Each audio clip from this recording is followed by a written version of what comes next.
on your left is denoted by the presence of dots or sora. They look like little freckles in the eye. The image on your right is its opposite pattern, which are rounded openings. These lacuna stimulate the heart and the emotional body. These two iris types are representative of personality types that all people fall into.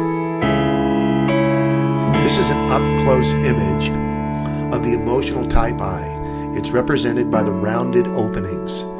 These rounded openings create emotions, the desire for closeness, spontaneity. They're like the theatrical type that wants to be seen and noticed. They're expressive, and what's going on for them you generally know pretty quickly.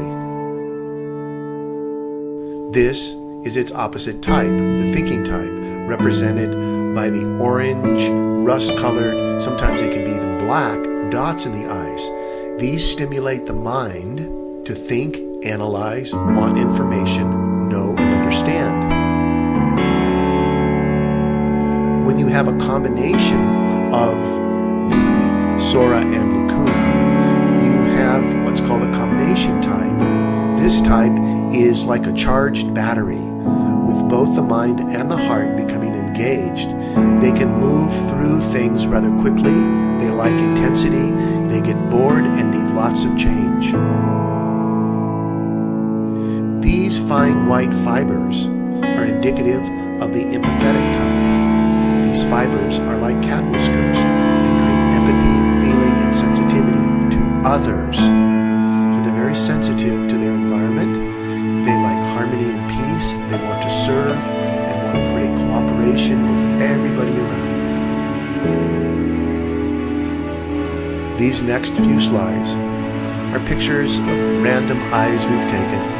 Just notice the difference in the variation in the colors. And you'll see the rounded openings or lacuna. You'll see the freckles or the dots in the eyes, or a combination of both.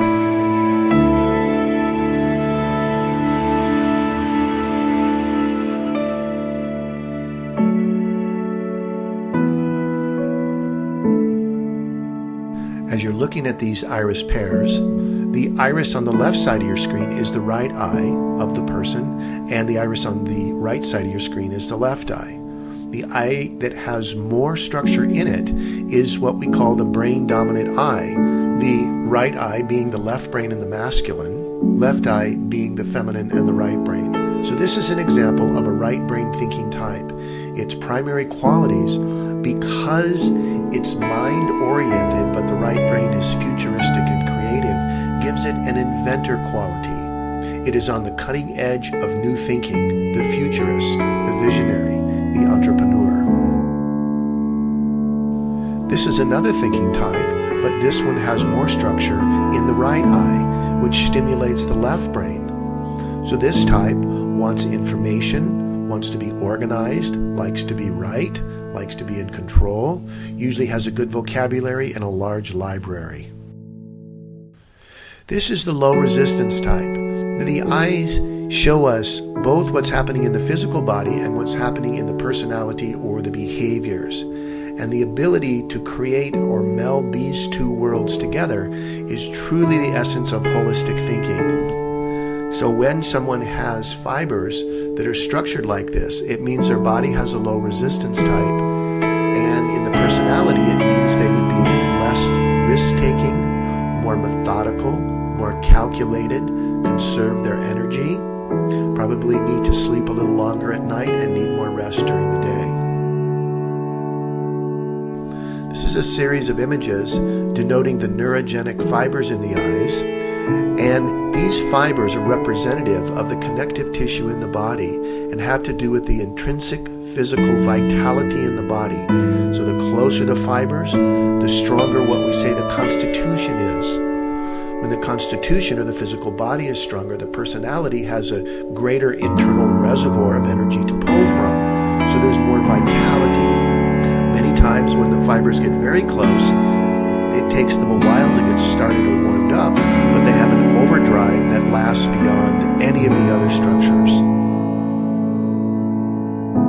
Brain dominance plays a great role in behavioral iridology, As you move to the left brain, you build vitality and energy. As you move to the right brain, you're dissolving or letting go. Most of the emotional type people build energy as they move to the left brain.